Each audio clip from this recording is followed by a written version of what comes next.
Well, good afternoon, everybody, and welcome to another edition of Friday Trade Talks. My name is Chris Dearborn from Nasdaq's Market Intelligence Desk. I'm joined with my colleague Brian Joyce, our resident CMT. We're going to give you a quick summary of what we've seen this week in the market. It's been a crazy market, to say the least, and what to expect next week on a holiday shortened week with Memorial Day on Monday.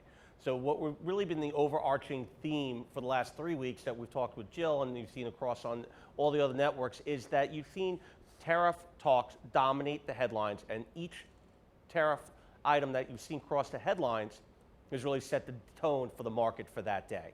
Last night, President Trump announced that they're looking at some fast or potentially swift end to the trade talks that could be positive for the market, and the market's reacted in kind. Opened up over 0.5%. Yesterday, you saw a market that was down with the Dow over 300 points, and Wednesday, with again positive comments, closed up higher. So why does this all matter? What we're looking at is a number of different items here across the board, but one thing that really is in this move right now is a lack of conviction. The volumes have been trending slightly lower, below average. On the year to date, we've been averaging 7.2 billion shares on the consolidated tape, and this week we've been averaging just over 6.3 billion. Today is trending to be the lightest volume day of the month, and if you look at the sell-off that we had back in December, where the volumes traded averaged over 11 billion shares, think about that. It's a significant number. With conviction, there really is just a waffling going back and forth here based off of expectations and future promises. So joining me here is Brian. We're going to talk about some of that right now and throw a couple of charts up that we think are important to see what you have here.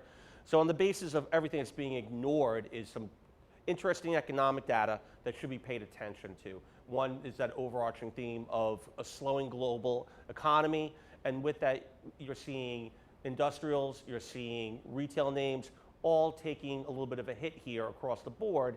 And why is that important? Because you have upcoming in the next couple of months some very good data, not to mention non-farm payroll in 2 weeks for May, and then you're going to have the GDP prints for revised for Q1 coming up. So Brian, what have you been seeing so far? Well, on that point regarding the economic data, we did have a solid GDP report a few weeks ago, as well as a monthly employment report. But what was interesting, yesterday we had a big risk-off day. Oil collapsed more than 5%. The equity indices were down 1.5% to 2%. What went largely unnoticed, and I didn't really see it till the end of the day myself, was the PMI data. And the reason why I like to focus on that is because it's considered one of the leading economic indicators. And it came in just above the 50 level on the services side as well as the manufacturing side.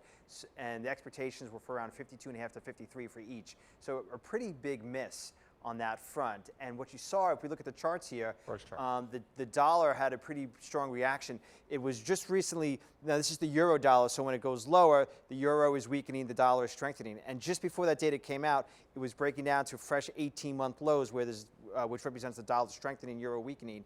But as soon as that PMI figures hit the tape, you could see it had a big sharp reversal. That's about 9:45 in the morning. And then the dollar rallied back to the 112 level. It's been at this 112 for a lot of 2019. We've seen very small range trading throughout the year, and I think that's noteworthy. And if we look at the next chart, chart 2, which shows the weekly period chart of the euro versus the dollar, we could see the coiling price action in between those two blue lines, almost a wedge-like type of pattern. And what's noteworthy is that the weekly Bollinger Bands, the width between the upper and the lower bands, which is measured in this lower panel here, in mid-March made a 40-year low. We haven't seen that level since 40-year low. 1977. So that's just one measure. There's a number of different ways to measure volatility and the daily ranges, the weekly ranges. ATR, which stands for average true range, is another way to measure that as well. But the point of this is that compression is very tight. And eventually, when an instrument is in that situation, in this environment, when it breaks out of its trading range, the next move tends to be a trend and tends to be a very powerful trend. I suspect the eventual breakout, whenever it occurs, it doesn't have to be tomorrow or this month, but to me, it's probably sooner rather than later. I suspect, my bias at the very least, is for an upside breakout. And the weaker economic data we saw yesterday in the PMI would support that. We also had some durable good orders data come out today, which was a miss as well. So the economic, the 2018 global slowdown that we saw all of last year, it seems to be approaching our, the U.S. shores, so to speak.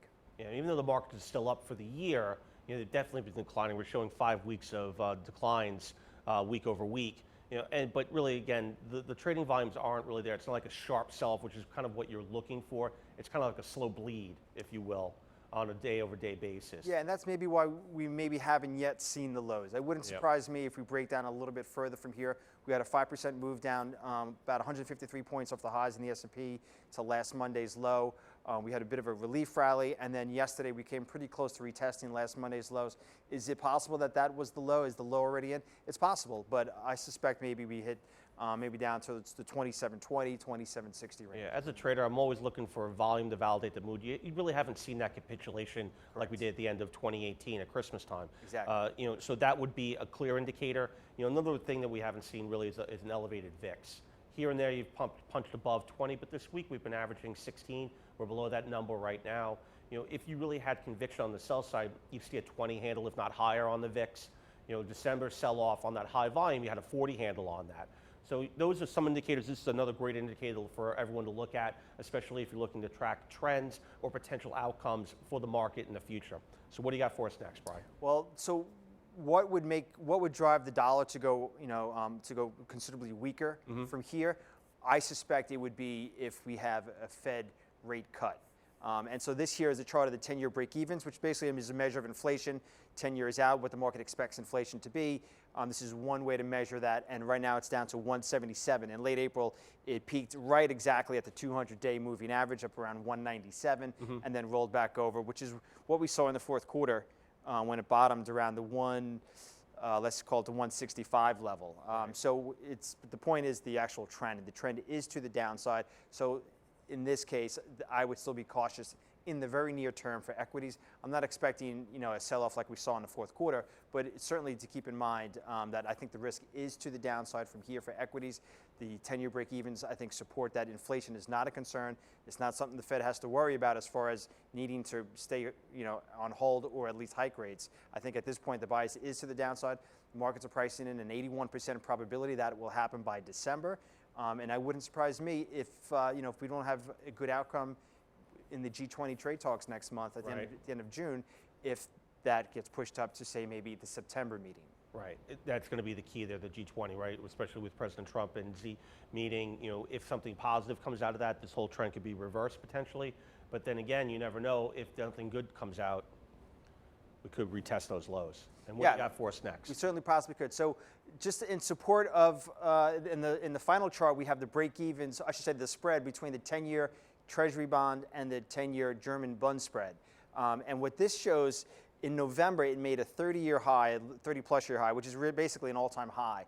So when those rate differentials are very wide, in this case, it is supportive of a strong dollar. If you could see over the last 12 months, which is a pretty considerable amount of time for a topping pattern, in my opinion, that's what I'm seeing here, is a potentially large head and shoulders topping pattern. If this breaks down through the neckline, which is approximately in that 240, 244 bip range, it's about 244 right now. Yesterday we got a little bit lower than that. If it breaks down from here, in theory, what you would expect is an accelerated move to the downside. In this case, what that would suggest is that the rate differentials are beginning to contract, which would be bullish for the euro. So, this chart here, the tight range compression.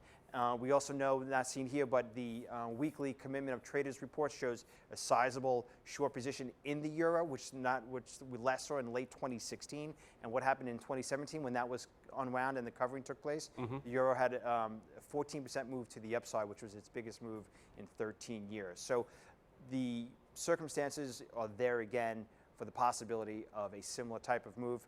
We'll see if this unfolds, but it's what I'm looking for right now.